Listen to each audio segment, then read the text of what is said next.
Një sherrë i dhunshëm ka ndodhur në KZAZ numër 30 në Kashar, ku një vëzhgues i kandidatit Ronaldo Rakipi ka dhunuar kryetarin e qendrës Remzi Mehmeti për shkak se disa vota dolën të pavlefshme.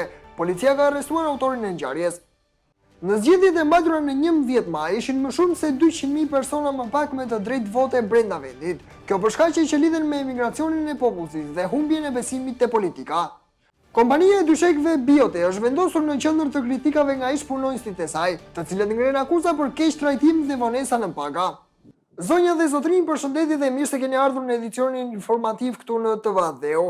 Një sherrë i dhunshëm fizik ka ndodhur ditën e djeshme mes vëzhguesve të KZAZ-s numër 30 në Kashar, ku Reynoldli, vëzhgues i kandidatit për deputet Ronaldo Rakipi, ka sulmuar fizikisht kryetarin e KZAZ-s Remzi Mehmeti, duke e goditur me grushte e shkelma. Një incident i paprecedent ka ndodhur ditën e djeshme në KZAZ numër 30 në Kashar, gjatë procesit të numërimit të votave për zgjedhjet parlamentare.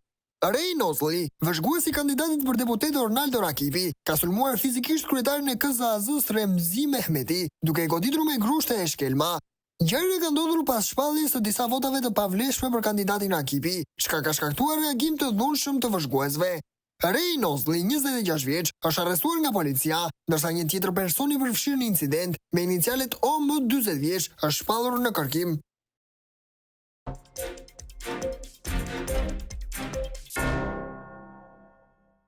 Zgjedhjet e 11 maj shënuan një rënje me më shumë se 200.000 votues në krahasim me zgjedhjet e mbajtura në vitin 2021.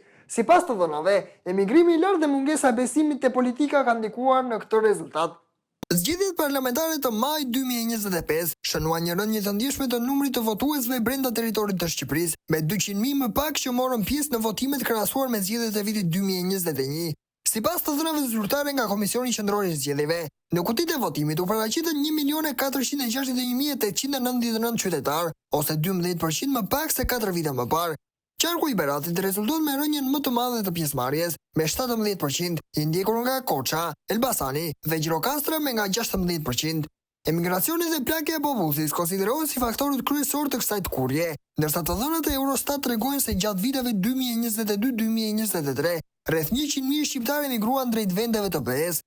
Tirana mbetet qarku me peshën më të madhe elektorale, me 449.667 votues në 2025-ën, megjithatë një rënje prej 7.8%. Kryeqyteti përfaqëson tashmë 30.8% elektoratit aktiv, duke forcuar rolin vendimtar në rezultatet kombëtare. Ndërkohë, qarqet Fier, Durrës dhe Elbasan humbën mbi 70.000 votues së bashku, me rënje dyshifrore. Në veri, Shkodra regjistroi rënjen më të madhe me 15%, ndërsa Kuksi shënoi një rënje më të moderuar prej 10%, pas valës së mëparshme të emigracionit.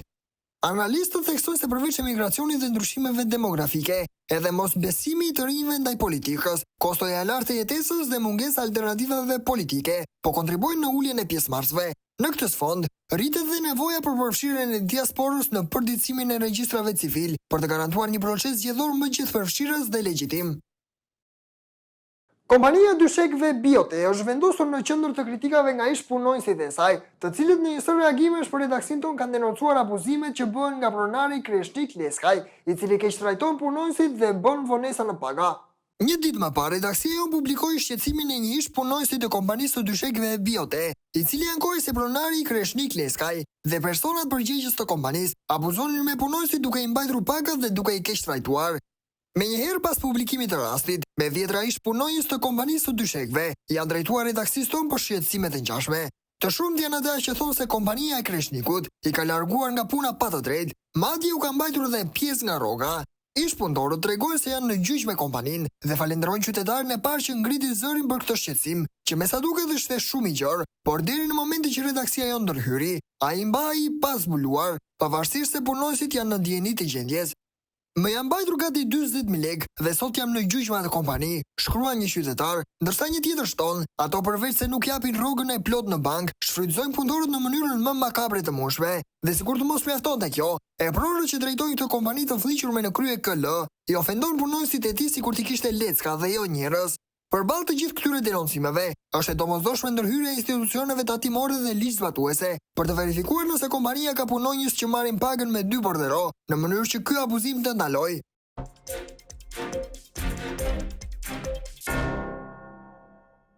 Rreshtit intensive të shiut gjatë natës kanë shkaktuar kaos në disa zona të kryeqytetit, por rruga Thaikonica dhe La Praka rezultojnë ndër zonat më të prekura. Si pasojë e errorave të forta dhe stuhis, disa pemë janë rrëzuar mbi makinat e parkuara dhe në trotuare, duke shkaktuar dëme materiale dhe duke rrezikuar kalimtarët. Përveç pemëve të rrëzuara, në La Prak situata paraqitet problematike për shkak të rrugëve të përmbytura nga shiu, ku kalimi bëhet me vështirësi me makinë, pasi në këmbë duhet ndonjë vark ose çizme të gjata. Autoritetet bashkiake ende nuk kanë ndërhyrë për të pastruar rrugën dhe për të shmangur ndonjë incident të mëtejshëm, prandaj qytetarët janë këshilluar të tregojnë kujdes. Banorët e kompleksit Golden Park në Ysberisht kanë denoncuar mungesën e ujit në apartamentet e kushtueshme qindra mijëra euro të këtij vendbanimi, duke bërë ironi me premtimet e qeverisë për një Shqipëri europiane.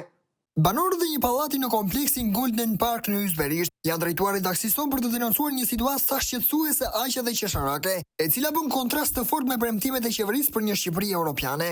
Ata tregojnë se ndërprerjet e furnizimit me ujë janë kthyer në një situatë të përditshme, duke i lënë shpesh pa ujë për orë të tëra, siç ndodhi së fundmi, kur mungesa zgjati mbi 12 orë. Në grupin e tyre të komunikimit në WhatsApp, banorët ndanë pa kënaqësinë për mungesën e reagimit nga institucionet, duke ironizuar dhe premtimin për një Shqipëri europiane. Mbaruan votimet, boll patëm, shkrua njëri prej tyre. Ndërsa një tjetër denoncon me ironi postrat që premtojnë ujë 24 orë në ditë. Me këtë ritëm, në 2030 ne nuk do të shkojnë dot as në tualet, jo më në BE, shkruan ai. Përshëndetje, shikoni çfarë ndodh te komplekset e reja në Tiranë. Tek Tirana Golden Park është bërë e përhershme që pallati mos ketë ujë. Kemi 12 orë pa ujë, me që kemi edhe postrin e Bledi Gonçes, që premton ujë 24 në 24 nëpër kompleks. Në vitin 2030 ne nuk do të shkojmë dot as në banjo, e jo më në BE, shkruan denoncuesi në mesazhin e tij. Pavarësisht kushteve që ofron ky kompleks, çmimet për metër katror variojnë nga 1300 deri në 1830 euro, në varësi të karakteristikave të apartamentit dhe pozicionit brenda kompleksit. Banorët bëjnë thirrje për ndërhyrje të menjëhershme, në mënyrë që ky problem kaq shqetësues të zgjidhet dhe ata t'i kthehen normalitetit. Një lajm i trisht ka ardhur nga QSU-toja, ku pediatri i njohur Bashkim Nezaj është ndarë nga jeta në mënyrë të parakoshme, si pasojë një arresti kardiak. Ngjarja ka tronditur familjarët, kolegët dhe të gjithë ata që patën mundësi ta njihnin doktorin. Një lajm i hidhur vjen nga QSU-toja, ku mjeku i njohur pediatër Bashkim Nezaj është ndarë nga jeta në mënyrë të parakoshme teksa ishte në krye të detyrës. Ngjarja ka ndodhur në orët e para të sentës, ku mjeku ishte në krye të detyrës, duke dhënë shërbim fëmijëve të vegjël. Miq dhe kolegët kanë shprehur keqardhjen e tyre për ikjen nga kjo jetë të mjekut, që njihet për qetësinë dhe për kushtimin që e karakterizonte në misionin për të shërbyer të vegjëlve. Neza ishte në krye të detyrës, në turin e shërbimit të rojës në spitalin pediatrik në QSU-të, kur u nda nga jeta si pasojë një infarkti. Një qytetar shpreh keqardhjen dhe mirënjohjen për shërbimin e mjekut, duke shkruar për redaksin ton: Përshëndetje, sot ka humbur jetën doktor Bashkim Nezaj, mjek pediatër infeksionist. Ju lutem shkruani diçka, një postim në kujtim të tij, sepse ishte nga të pakët mjek profesionist që shërbeu me zemër dhe pa asgjë në këmbim. Ai shpëtoi jetën tim biri dhe jam i sigurt që ka më mirë të tjerë që janë mirënjohës si unë. Redaksia jonë i shpreh ngushëllimet më të sinqerta familjes dhe kolegëve të doktorit. Zonja dhe zotrin, ka qenë kjo gjithçka e përgatitur për këtë edicion informativ. Duke ju falendëruar për vëmendjen tuaj, bashkë mirupafshim.